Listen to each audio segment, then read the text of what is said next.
இந்த வருஷம் அவருடைய ஸ்பெஷலான பிறந்தநாள். இத்தனை ஆண்டு காலம் ஒரு நடிகராக பிறந்தநாளை கொண்டாடினார்.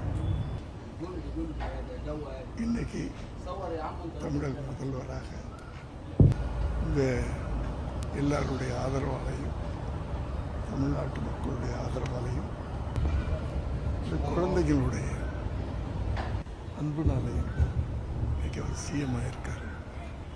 நிறைய கனவுகளோடு இருக்கார். ஒவ்வொன்றா நிச்சயமாக நிறைவேற்றுவார். அதுவும் இல்லாதவங்களுக்கு ஏழைகளுக்கு நிச்சயமாக நல்ல விஷயங்கள்லாம் பண்ணுவார்.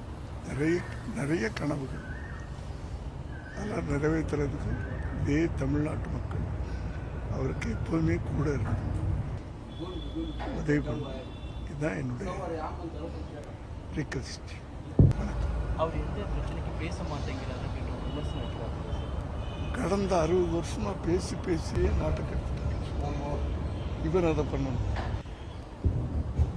சொல்லுங்க தம்பி, பேசுறது முக்கியமா செயல்படுறது?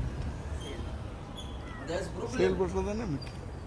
செயல்படுறதா இல்லையா? படுறாரு. அப்புறம் எதுக்கு பேசணும்? சும்மா நாங்கள் அதை பேத்துருவோம் இதை பேத்துருவோம் அப்படின்னு சொல்லிட்டு எதுவுமே செய்யாமல் இருக்கிறத விட செயலில் காட்டலாம்ல. அதுதானே அதை பண்ணுறாரு. இப்போ பார்த்தீங்கன்னா ஒரு இத்தனை வருஷம் இத்தனை கட்சிகள், ஒரு உதாரணத்துக்கு இத்தனை வருஷம் அவங்க மக்களுக்கு நல்லது பண்ணணும், சர்வீஸ் பண்ணணும், அந்த நோக்கில் தானே ஒரு கட்சி ஆரம்பிச்சு பண்ணாங்க. அதுக்கு ஒரு அதிகாரம் கொடுத்தாங்க. அவங்க இதுக்கு முன்னாடி ஆண்டவங்கள்லாம் ஒரு அதிகாரம் இருந்தால் தானே அதை பண்ண முடியும். ஒரு அதிகார பகிர்வு பண்ணாங்களா? ஒரு வந்த உடனே எல்லாரையும் அரவணைச்சிக்கிட்டு எல்லாரும் நாட்டு மக்களுக்கு பண்ணுறணும்னு ஆசைப்படுறாங்க. அவங்களுக்கெல்லாம் வாய்ப்பு கொடுக்கணும். இந்த அதிகாரம் இருந்தால் தானே அந்த வாய்ப்பை பயன்படுத்த முடியும். அது மாதிரி இன்னைக்கு இந்த தம்பி